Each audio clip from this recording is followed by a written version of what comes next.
I think says that year, but no sim na niam go mo for. Niam mo for more kembu. Oburu nwanyi. Nwata nwanyi anya mụrụ nwunye ya mụrụ. No. Ya mụọ nke bụa nwata nwanyi. Nke anwa no 5 months nwụrụ. Mana nwatakịrị dị healthy, amụcha ya n'ụlọ ọgwụ mee everything. Nata 5 months after the girl nwunye dịkwa ime ọzọ. Ọgbụgba nwa dịkwa healthy. Amụcha nwatakịrị few days, about 5 days to make 1 year. In fact, Hannah prepare 1 year celebration, yeah, birthday. Nwatakịrị ahụ ọkụ na-ele nwatakịrị eduru nwatakịrị jee ụlọ ọgwụ like that second one nwụrụ, like that first nwa ya izi nke nwaanyị izi nwụrụ, na-agwa nke na ọ mụtara ofu nwa nwaanyị nke a dị ndị ruo taa. Mụta nwa nke ịbụ abụ nwaanyị nke a nwụọ 5 months after.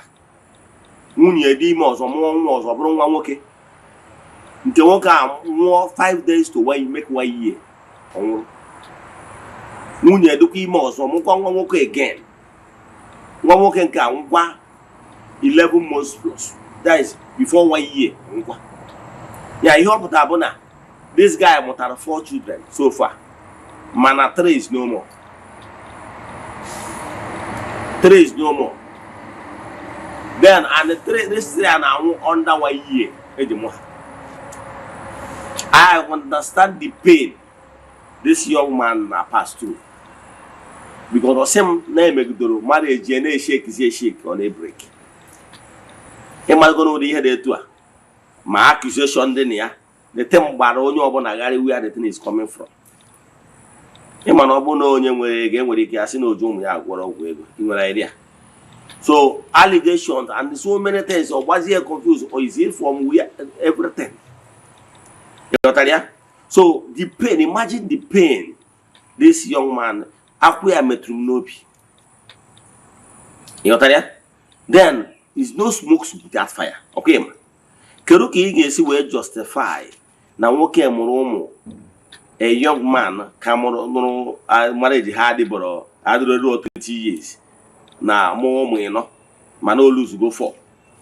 And come than I won't before 1 year. No smoke without fire. Those things can be traced to so many spiritual angles. You know what many things will make pattern. We case know exactly know this. But I'm not check what I'm gonna move here when here we are cross. I'm gonna be here in Agabiga. I'm gonna be here but here none of it. Only Kabura and ego, only Cobra Amota. But there's some malon there, no one Amoton will get back then. My no cobia. When the man did only 20 years, 22 years, Amoton. As a malon gets on to back one anthem. Then the back then. Me here now, you are okay, Amota, my abuse go on. Just can prove all the word the Abu one, the Abu one. Can you imagine? If you pay, you not take a while again, I'm on what you are passing through. On they will imano one day their own pain of Buna. Now, no one you call no family on weekend. And when you get a job on the mic, but a mic in a jar have war, celebrate to boy. Brother Fanny, the jar have one more to one accident if I know. Brother Mikey, I saw that Brother Mikey de la you was getting one man on honey on week on Kebona, no yaraho, and I see and do man on what he have on a man on Ayaho, and I see and do Ganesiana, no room where you cannot make it. At least in the equally be Sophia, Sociando, man and Kebono said, bye bye, Jackie Bata, or so any Jackie Batata or Batich. He was in those on week ago. Emmanuel was some family 1 week, Aponia, no week, Aponia, no week, or believe him. So many things I want to be home and be him in anyway. Manan ma take over some certain things, Abro no just coincidence in Melon. I need to find out the root cause of that problem. So again, na check again. Mana aja, enwere aja na-egbochi udo ihe ndị dị etu a. Enwere the right aja for every predicament. Enwere nsogbu ị ga na-pass through. Ọ bụrụ na nsogbu ị ga-solve by key of Saraka. Enwere idea? Enwere some challenges. Enwere one family ha mụtara nwa. Ofu nwa nwoke ha ka mụtara. Ndị ọzọ nwaanyị mụta nwa nwoke. Nwa nwoke abụrụ na ọ bụ dada. Oge ọbụla ọ na-aya ahụ, oge ọbụla ọ na-aya ahụ. I will bring you to my notice. I want to be here again. I will choose some series of Aja and Saraka. You know that? Messi, I want to create this table. Ugo now, but I do know Ugo na rock. But today, as we speak, what I create this table. You know that? Here we go to have from time to time. See Maria Saraka from time to time. So there's Maria Saraka. If I want to create, I will say yeah. And my check what the name with any problem of now. Well, key. I'm gonna be here and pass through. I'm gonna be here, family and pass through. But the end, I check what the name where Aja. You can't deny Aja. Aja with many forms. Whenever you sacrifice something for the benefit of all others, is Aja. And for you to remain in this gross material world as a living being, you need the capable source of joy to other creation. You need the capable source of joy. Mechanical source of joy to other creatures. You will live long. You know why? Those creatures that depends on your almsgiving, that benefit lots of things from you, we keep on praying day in, day out for you to continue living. Makana ndoha igena oni maro na ndu big man ndu big man na aka get man adma achi gwa gi no a ga enweriri living beings na benefit from you that are joining in prayers na asi chukwu okike no mmụọ na aga na-eme mma ihe a ya emekwa nwoke a na ọ ga-adị ndụ ihe a bụ ihe niile. Nature have already taught us that we need each other. Oh, but nature do. Have you asked yourself why is it that nature may now among the living things, and we're living things like me and you need the oxygen. Yes, for us to remain alive. My name will consider other living things like trees. Ihe need the carbon dioxide. If we are makana chukwu kemerie na aka ndi kwa akeba kwa aka ndi. Nothing is free. Adam ekwe mgbe niile. So maru ka esi give back to creatures. When you say breathe in, you breathe in oxygen.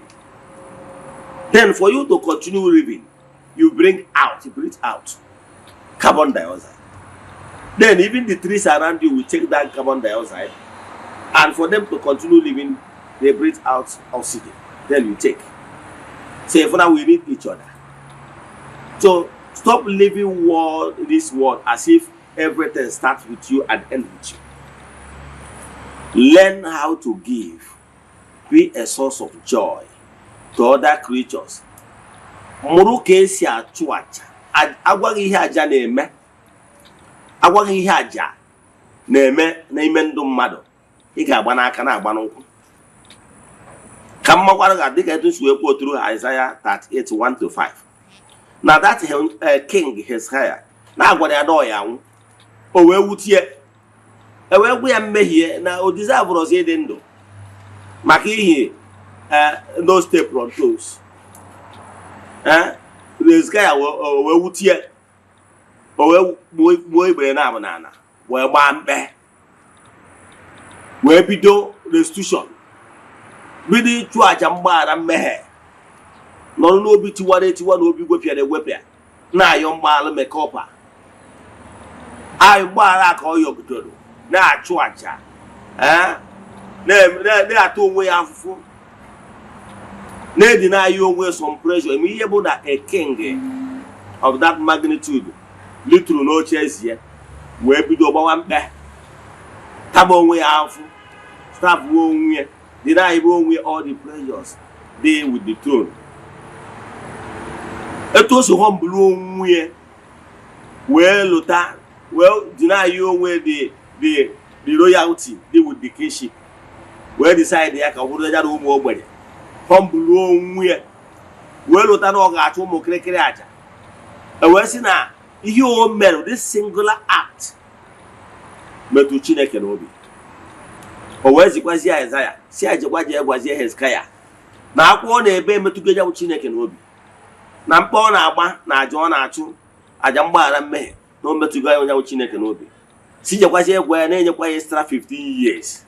O nwere ihe na-aghọta ndị ọ dịkwa ihe m na-achọ ịkọwalụ gị bụ na amụrụ m ihe ọbụla ị na-pass through. Esentesigo gị na ị ga-anwụ, esentesigo family gị na onwere ọzọ ihe ọma ga-esi na family unu pụta. I can tell you na ọ bụrụ na ibido chụwa aja na a ga-agbanwe ya. Amụrụ m ozi a na-ezi n'isi gị enwere ike inwetago many vision. Ezigokwu gị ọtụtụ ozi na udo adịrọ. Ana m achọ ịgwa nwanne chụba aja ihe ọbụla aja enwere ike reverse does not exist. Maka na Chukwu nwe onye nwe ike niile. And Chukwu okike sịrị anyị chụba aja. Chukwu okike sanction aja. Ọ bụrụ taa ebidoro ịchụ aja bidoro na n'okike ụwa bidoro. Ilota na akwụkwọ Genesis Kenan dị ebe nwanne ya chụrụ aja. Chukwu okike wee nara onye ka wee ju obi dị ọcha wee chụnyaba aja. O nwere ihe ịghọtara ka mgbadata n'oge nke Abraham. Ime ana m like iji Bible na-amara gị maka na ọ Bible ka ị ya aghọta mmekwu otume na akwụkwọ ndị ọzọ ka nsị na nke ịma wee mara gị ka ọ ghara ịgba akụkọ mba agaba. Ịlụtara akụkọ Abraham etu Abraham si wee chọọ ka o jee chụọrụ Chineke aja gratitude wee chọọ ka o jiri nwa ya Chukwu oge wee wụọ ọnụ wee sị nwa ya don't harm this child, untie him, wee si ya n'anya n'akụkụ ka ọ fụ ebu ka o were chụọrọ ya aja. Gosi na Chukwu okike na-eri aja, ọ na-eri ihe aja. Enwere aja dị iche iche ma aja nsure ọkụ aja dị iche iche and okpukpere dị iche iche n'elu ụwa na-achụ aja. Temple dị iche iche n'elu ụwa na-achụ aja. In fact, nwere any world religion so far ngụgoro akwụkwọ ha enwere one form of aja ọ nke ọzọ. I can tell you that every world religion is centered on aja. Igbo spirituality inclusive. Kamalụ atọ nwere ike ọ bụrụ na ị nwere idea ụmụnne anyị ndị a na-akpọ ndị na-eti isi n'ala ha na-atụ series of aja.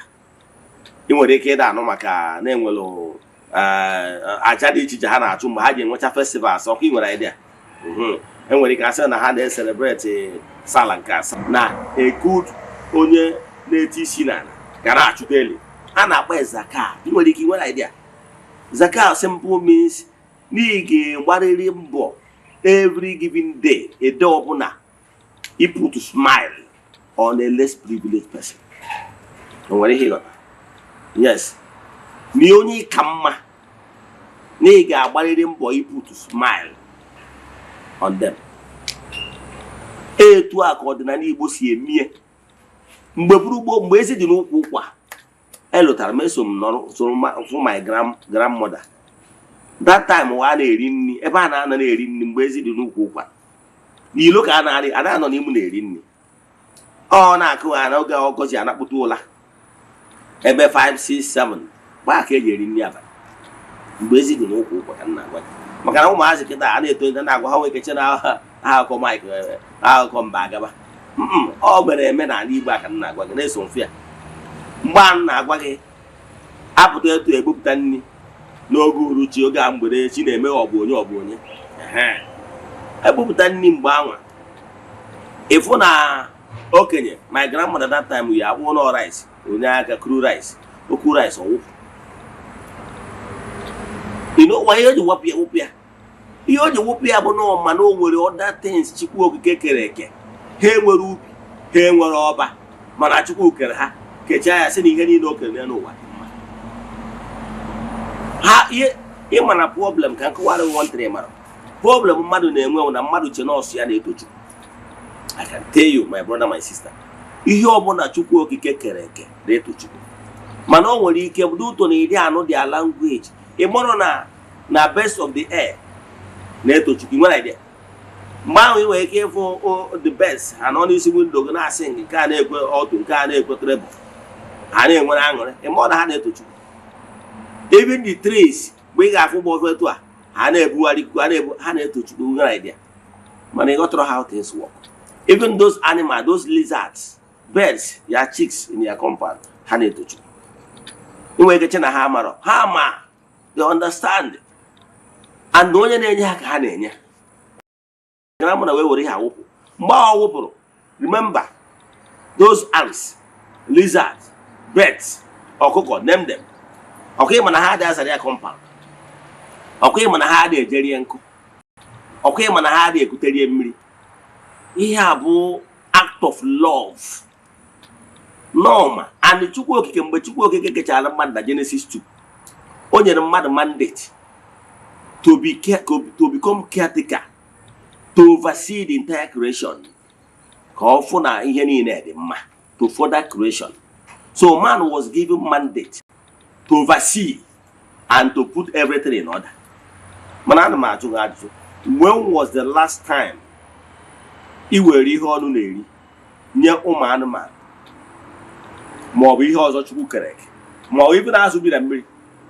So for you think na ha deserve ya. Ị ma na Chineke nke igwe na-azụ ihe niile o kere eke mana ha enwere ubi ma ọ bụ ọba. Mana Chukwu okike na-atụ anya na anyị bụ mmadụ ga-enye aka wee zụọ ihe ndị ọzọ o kere eke. Show them love.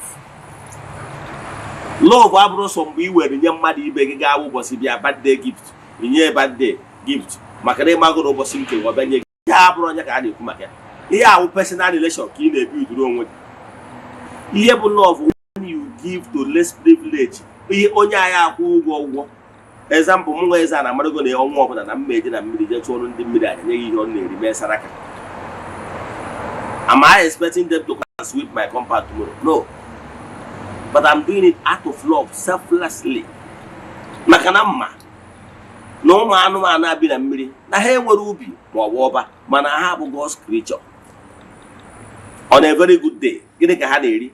Earthworm, mob, almost one kind, some similar kind of food. Mana njewe ebe anyị ihe na-eje and use some of those things, those call it sweet banana, call it those sweet something that taste differently from what they used to. So mgbe ọbụla mbere ebe akwụkwọ na Eze-Ana abịago, ha ga-rush ka ha bịa rie shawarma and pizza, because etu a pizza na shawarma si atọ gị ka o si atọ ha, because ọ bụrụ ihe ha na-afụ day to day. So ha na-enwe aṅụrị. Ka mma alụ ga ọ bụrụ na ebe a tenant bi na landlord bi n'ofu compound for any reason, landlord wee nwee emergency wee travel to Port Harcourt and o nwere ihe o debere ụmụ ya ma ọ bụ na-enwere as case may be na-enwere urgent need family enwere and the landlord emego travel, maybe ọ dị unreachable, gị nwa bụ tenant wee gosi love to ndị be landlord, maybe provide the needs ha needed at that point in time. Kedu ka obi dị ga-adị landlord ma ọ bụrụ na ọ bata travel oje ụmụ ya wee na-agwa ya daddy na mgbe ị mee travel n'ọgwa ọnkụrụ oke ma ọ bụ tenant machidera nyere ha nke a ma ọ bụ nke ọzọ. Kedu ka obi ga-adị ya landlord? Ị ma na Chukwu n'ụwa, ị ma na Chukwu kere ihe niile dị n'ụwa, ihe niile kere eke dị n'ụwa bụ nke ya. Ị ma na ọ bụrụ na ịlọta ihe Chukwu kere eke na-eme ihe as charitable work, spiritualize your giving to ihe Chukwu kere eke, ị ma na Chukwu okike ga-eblessing. Ị nwere idea? Inugo maka akụkọ nwaanyị a na-akpọ Dorcas, a sị na ọgọ Peter na Bible kwenụ ya. A sị na nwaanyị a bụ shafu giver, ọ na-enyere ndị mmadụ aka, na-ekele otu ndị mmadụ, na-eme ọgọ dị iche iche. Ewesị na nwaanyị a wee daa n'ute ọrịa, nwaanyị a ndị mmadụ wee na-eti n'ebe asị kere onye ga-enyeziri ha nke a ma onyere ha nke ọzọ. Ewee kpọọ Peter wee bịa. Mgbe Peter bịara, ndị mmadụ na-asị ya Peter, na-egosi Peter So many benefits have benefited from Dorcas. And we see Makihi Eze-Ana ndị mmadụ na-agba n'ebe Dorcas nọ. Na ụmụ mmụọ nyekwuru more time. Dorcas wee si n'ute ọja binye wee dị ndụ. O nwere ihe ịghọta. Ana m achọ ịgwa gị na asụsụ ayịyị na-ayọ n'isi onwe gị adịrị enough. Na ọ ga-enwerịrị other creatures na-join in prayers. Do you know one thing? Let me give you a secret. Do you know? Instead of me, when you hear make a person charge when you hear Chukwu kerek. Come on, ma charge and you hear those so Chukwu kerek. Ma Chukwu when you mad. You know why? Ihe those so Chukwu kerek will be hard pure. Oh, nya batara mgba o ji abano ka asị gị nye ma su aja me saraka tu maasị imi batara ya no ihe ji asị gị je chụọ ọrụ aja je chụọ maasị mere ha saraka onye na-agwa gị ya na-eme azum na obi ụmụaka dị pure na ha dị keep malice na ha dị eche echiche ọjọọ na ha bụrụ ndị obi akpọ na ha bụrụ ndị ga-abụ inyecha ha ihe ha ekwuo gị ife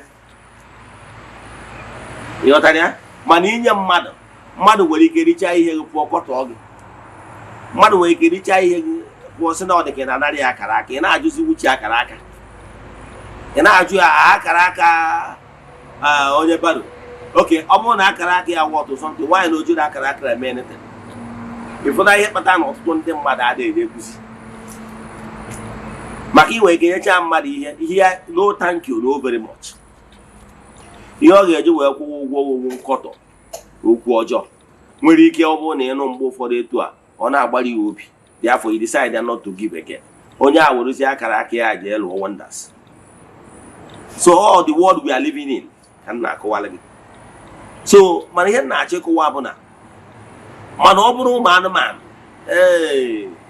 ịbịa n'ụlọ ọrụ m na ụmụ ngwere na other creatures I don't use them to work. Yes. Because then never be area. Is it birds and everything? I normally allow them. You know one thing about those creatures in our animals. Their heart is very pure. Half one here, Jama. How many have a particle? If you know Coco, I'll go my whole particle. I'll go my whole particle.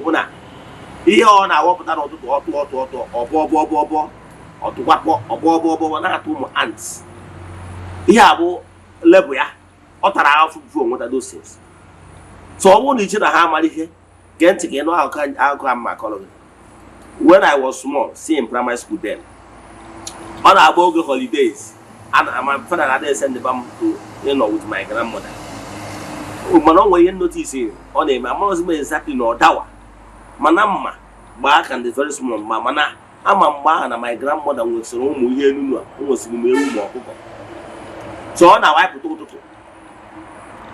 ụtụtụ ahụ anyị nwere ike nye mepee mpio nwere ebe a na-akpọ mpio maka ụmụta nshi nwere ike ihe amụ ya o nwere small opening a na-ada emepere n'azụ ụlọ ebe ụmụ anụmanụ na-esi apụba like ọkụkọ and rest of them in the morning abalị emechie ụtụtụ anyị mepee ya so o wee bụrụ na ọ dị etu ọma so ma this my grandmother ọ pụtara na n'ụtụtụ ọbụla ọsọ ya bụrụ ụzọ binye jee mepee mpio they will not go ha ga-eje na ọnụ ụzọ my grandmother na the wind bie na-eme kọkọkọkọkọkọkọ ịgbageta ụmụ ọkụ daakọrọ ya ha na-agwụ ya grandma na chi efekwara ha na-emegide noise ahụ mana togo ọ noise ka ha na-eme ọkwa eziokwu mana ha na-akpụ ya oku na-agwa ya grandma na chi efu ebe anyị nyekwa ya ihe ọ na-adị enyebe anya so o megide datịrị anya m ga-eteta o tetara ọba aja chitara na ọ dị ka ọ dawa ma ọ bụ nri ọkụ something like that ọ wụpụrụ ha ifu ha eribe a na-erite a na-enwezi ahụ na-eme chọchọchọchọchọ ha dịgido ha niile na-adịcha ya ha dịcha anya ihe ya apụta one by one mana ọ bụghị ha na onye ha datị na anwụ onwere ka hapụ isi na afọgụ nwa isi na ọka amara ihe ọkwa eziokwu o nwere ihe ịghọta ana m achọ ịgwa gị na nri a ha na-ada enye ha na-asịtụ ugwu okike ihe a gara mma na-ada enyekwa anyị ya gaziere ya so ụfọdụ nwa anyị na-eche na ụmụ anụmanụ amara ihe ha ama ihe njile like Igbo spirituality agụgụ m world religion, man, Igbo spirituality work aka utobi. Igbo spirituality promote love. Ka ngwakwa one thing ye diwe ma onwere ndị na-ada akpọ ndị ala ndị ọgbanje na main road. Nwere ike ịbịa na bus stop dị na side ya adịghị. Ha ga-alahụ ebe a chefu. Mana I can tell you na gị nwere onwe gị kpọrọ onwe gị ahụ dị. Ịlahụ na bus stop chefu oyi ya abaghị ahụ. Dan na-agwa gị ada na-eju n'ọgwụ from year to year. Ịghọtara ya? Mana ha ga-anọ, ha ga-eriri nri ijiji bel mana afọ ya asa. O nwere onye nke mma na side ibe m, onye ahụ adịrị ya since when I was small till today. I can afọ the man. Ịghọtara ya? So ifu na ahụ adịrị ya for over years, mana anụkọtara nsị nọ n'ụlọ ọgwụ. Even at Jesus bus stop, I am more for the famous dinner. You can have around there here. We know him. Here na check while again, Mona. It was a kitchen. Man, I want to leave Bogota, and that will you could follow me having that or all to a high edge. The Tanya, before Oburuka women had that 10 because of one thing or the other. Need to go now. Can was a year, man, I'm more soon that. Did you go with why Ojabona had I had a do no? Yet ndo hadi. Ụfọdụ nwere ike ịfụ ka ibu ihe aja. Na-ebupụ na main road. Azị na ihe aja ọnụ na-eri mana aja dị iche iche. Ịmana ụfọdụ ndị mmadụ na-ebupụ aja. Ụfọdụ fụ ha na-eche n'ọgwụ. Ihe ọbụla efuru ebupụ na main road na junction ma n'ogologo ụzọ abụrụ ọgwụ. Ada ebupụta ọgwụ na main road. Ihe abụ aja mana e nwere aja dị iche iche. Nwere ike ọ bụrụ aja uke, bụrụ aja ndị nwụrụ anwụ. So aja dị iche iche a ihe aja anwa bụ eji achụ ya na-determine ihe the content. Mana ihe na-achịkwara ụbakara aja ihe ọnụ na-eri. O nwere aja anyị na-achụ ya na temple, aja ihe ọnụ na-eri a na-achụrụ ndị uke. Aja ihe ọnụ na-eri ya nwere ike abịa na ya na-efere ahịa eji ebupụta ya. Fanta adị ya, biskit adị ya, bread adị ya, ihe ọnụ na-eri dị iche iche adị ya. Emechakwa ego adị ya. Ọ bụrụ na ọmụ achụrụ aja, most of the times I may take 500 or even 1,000. Ihe nje etinye bụ ka ego a wee baalụ onye ahụ ị na-akpọ na ọ bụ onye ọgbanje ka ọ bara uru. O nwere ụdị aṅụrị ọ na-enye. O nwere ike ọ nọgido na bus stop ma ọ nọgido ebe ọnwụ na ọ nọ. Ndị otu ya gwa ya gawa ebe etu ha na nne. Ịghọtara ya? Obi na ọtacha ọrịcha nne ọkpọrọ onwe Fanta nwụcha owe nwa 500 ma 1,000 machi ya. Ọ pụọ onwe ihe ọzọ gụrụ ya ebe a na-eri ihe ọsị nye m ihe dị etu a. O nwere aṅụrị ọ na-enwe. That is joy we had. When he got joy. And the Odenda herself, how many those things, how many had a poor here? You got there? Upon Araji, or the one I could. He had all happiness here. You got there? The two are called you, he endorses open a mirror, a jadi chichanach. So any given opportunity opening where they charge, especially other creatures. Abụrụ ndị ga-ekwu ihe m nwanne chụọ aja. Ọ bụ eziokwu na anyị na-anọkwa achụkwatụ nke ndị mmadụ. Mana ịmadụgo na ụfọdụ nwere ike ikwu ife, ụfọdụ nwekwara ike ime appreciate. Then iweluzie nke chụrụ to other animals and less privileged wee compliment ya nke anwa ndị ahụ dị nwere ike iricha akwụọ ife. So nwanne any given opportunity enyere gị iji wee touch lives, iji wee create a source of joy to other creatures become maybe.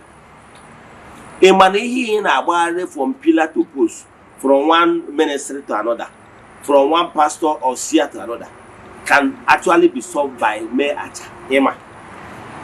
Kama yen na check one again na.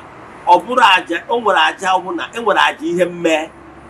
Aja ihe mme bụ aja ichuru, gbuo ọkụkọ, ma ọ na-egburu ewu, ma ọ na-egburu efi. Ihe aba aja ihe mme, blood sacrifice.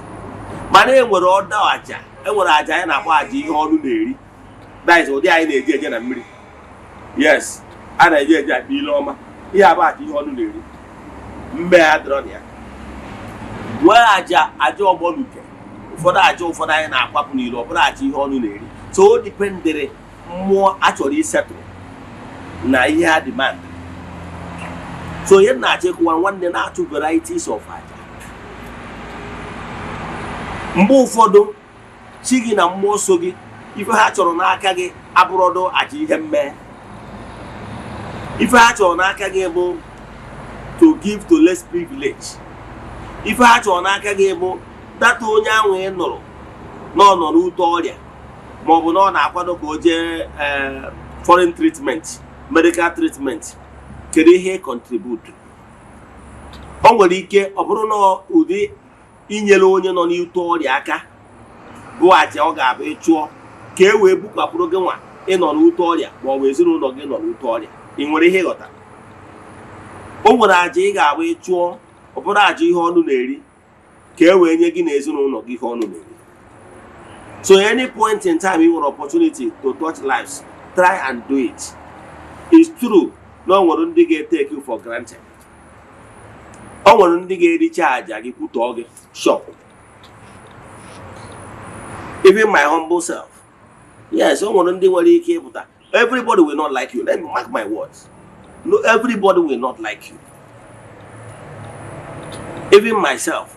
Because I understand how things work. But everybody in my village will like me. Yes. Oh, what he can want say for that? Be what he can in the Madaka. Or to turn them mother where he can't target in another hacker. Mano charitable work he feel like doing. Like me in the temple. The mother with a gift. Oh, but some the other day, one of my Eze-Ana, send them 200,000. Some nego data. What was a map to when you send them as an send 100,000? Who will go Wapro Momoji? Yes, I'm going to go with you on my mom. Yes, that's what we can post. I did what the money to another person now. You can buy a again, when so many fans on social media, you talk for the guests, you talk about. So, yet, I check while again now. Some of those things, especially in the Malulu, no. Emadoja mother dealing and your Eziokwu. For the Malulu, where he can have Baganya, Ham and Bibido, Ham and Negim of one night. Actually, Obro Madinino for the way it's in an Arakan. Oh, what a fact, what a fact. Marion, if you know, being a progress, na I can need to go by the Agari. Imane go borrow Fikagari and a ball with a idea. Upon I do borrow on your wiggle, Imane Patabre. Ega one on the Madagari and a ball with. Your Taramacano by the wolf again. I the apple on your wiggle, Imane Patabre. So then I check Wabo to Baja, happy in the muddy. Come up before Betty. In Aromaka, Jesus. The last time I checked, the story is in according to the Bible. Now the personality of Jesus, we are told no na carry them. Ongoronya no na runye. Ongoronya no knows here. The man at the same person Aboja say no organized in the mad no the form of crusade. Or else so much and the Maduni na gather eba. On what provision on Makani. Abo don't want provision, say the charge and the mother Kahana. I will say I don't want to follow me half forever. In Managua, I know if you and the mother to offer. To cut the whole story short. In Mano, what the same person now? Kahero, the Jodo, the mother. Only a base uno, or Eziokwu, a queer, Eze-Ana. Or Eze-Ana, na Barnabas, only kidnapper. Corona no talk happen. Emananda happen, doctor on had the idea. See boys, say up one a baby. Con honorable. And what he got. So a bobona, Nandiri na so we here, so while the two Hosanna. So while we see boy, Onyaki was even in do Kenya, Maniha name of dastardly art, no punot or no. Has it, let the blood be on their head and their children's head. And what he got.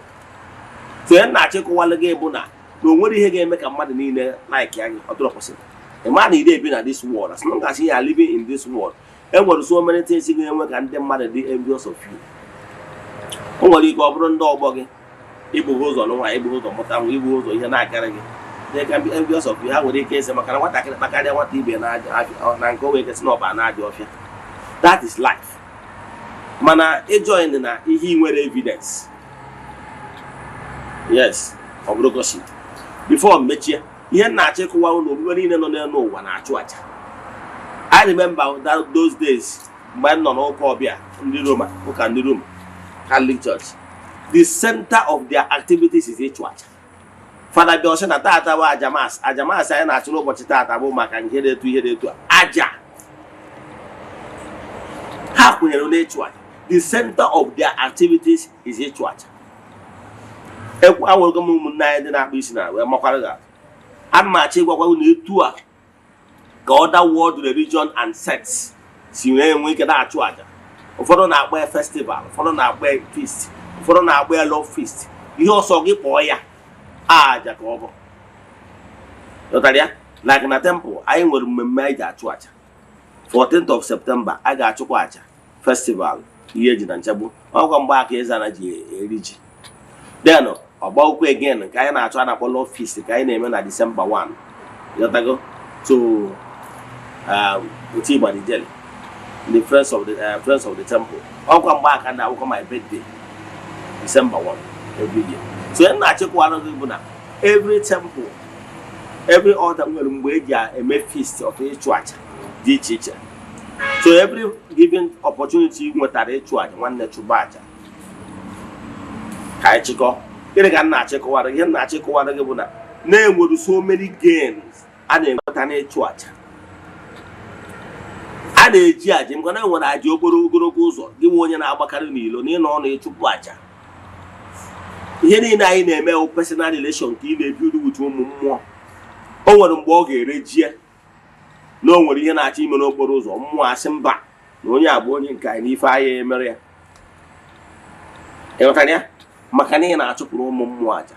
Echetara m na m anọgo na accident, 3 good accident 3 mmadụ nwụrụ na moto mana ọkụ akọrọ m n'ahụ. Ọ bụrụ site n'ike m mana ụmụ mmụọ mere ya. Ịghọtara ya? Yes. So ihe na-achịkwa mụwa so na-anya aka na-eburu ndị mmadụ na-ebuju ụlọ ọgwụ. Mana o nwere ihe mere m maka na mmụọ achọrọ na ọya eme like that. Ihe m na-agwa fatal accident. So kedu ihe na-achịkwa nwanne chụpụ aja. Aja ịchụrụ taa, o nwere aja ọbụla ịchụrụ nara in vain. Kama ihe na-eme ndị mmadụ nwere ike ị na-achụ aja maka na ịchọrọ ka ebinye gị Benz. Ọkwa Benz na-ewi na na ịchọrọ ka ebinye gị Benz. Mana o nwere ike ụmụ mmụọ enyeghị anya na ihe ị na-ediri kịta awụ ogologo ndụ na arụ isi ike na protection. And ụmụ mmụọ enye anya fụ na ọ bụrụ na ebinye gị Benz ya na ụmụazị nwere ike buru gị. And maka na ọma na o nwere ndị ilo na ndị ntaji anya ka nọ n'ụmụnna gị ndị ga-esu gị imi maka na nwere ka eburu gị na ọ bụrụ na enwere onye suru gị imi. Ịghọtara ya? Ọ mmadụ ga-esu gị imi nekwe na ya ka movement si wee dị. Now, mmụọ nwere ike necha anya sị mba na orubere oge ị ga-agbanya Benz maka na ọma na ndị ilo gị agwụbara.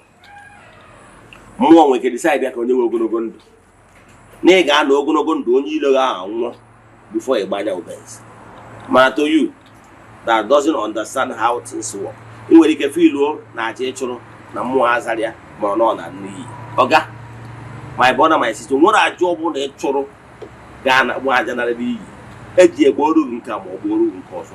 Mana n'ụtọ na you don't see beyond your nose. Ị nwere ike iche na ihe efu.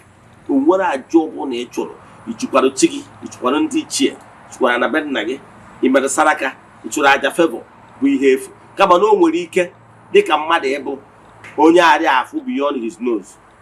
Ihe ahụ ị tụrụ anya ka ị nwetara exactly that thing.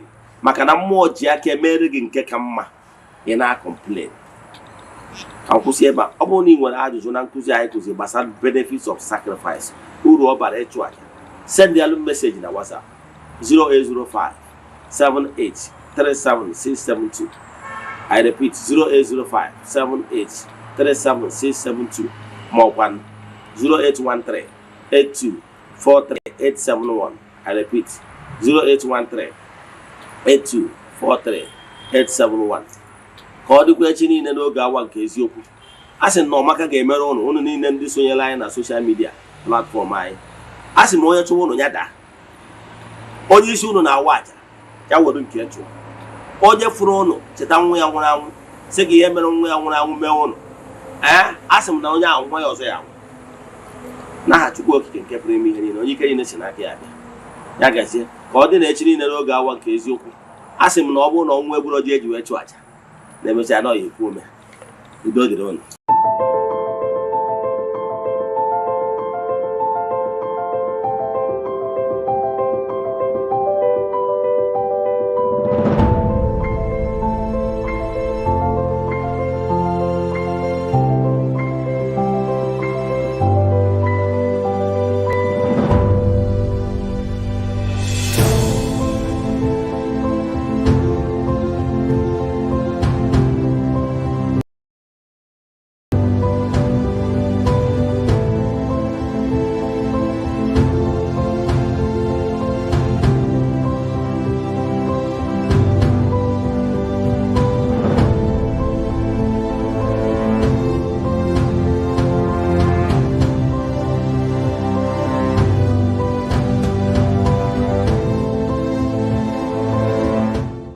Good day, my name is Chucks. If you're in need of building designs, we have years of experience helping people get the beauty of their dream house they have always wanted. Even if you have great fear of seeking for architect because of money, we can help. Don't put off getting your dream house that you deserve. So give us a WhatsApp chat via our Facebook page today at Fenwork Architecture. Fenwork Architecture gives you the best. Thank you.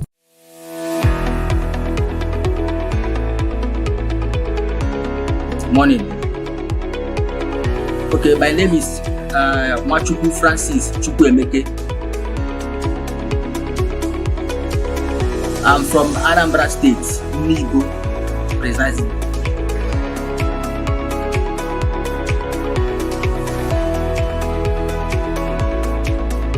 Okay, to start with, I will say thank you for using that word, beautiful.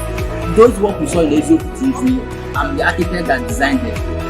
I happen to be one of the 3 executive directors in Framework Architecture.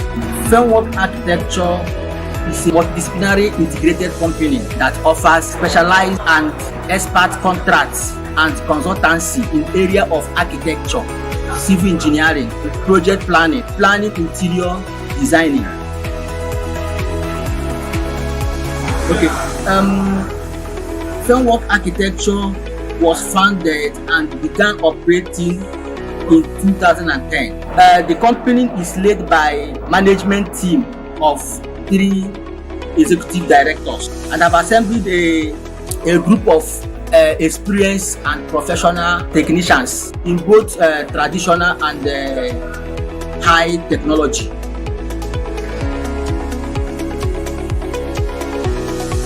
Thank you so much. Our mission is to provide a service to meet the challenges of building environment associated with the developing countries like Africa. We aim to provide a conducive and safety, affordable housing units.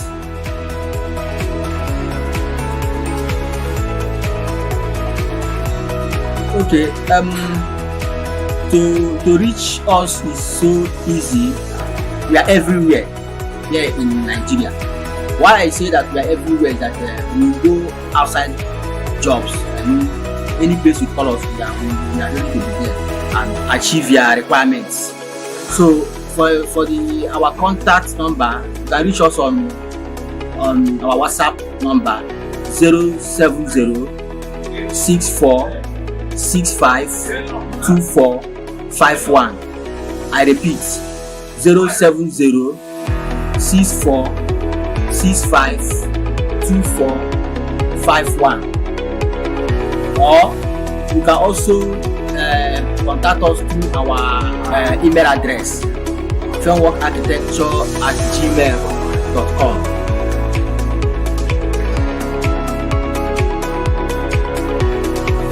Thank you so much. I appreciate it. It's my pleasure to be here. Thank you.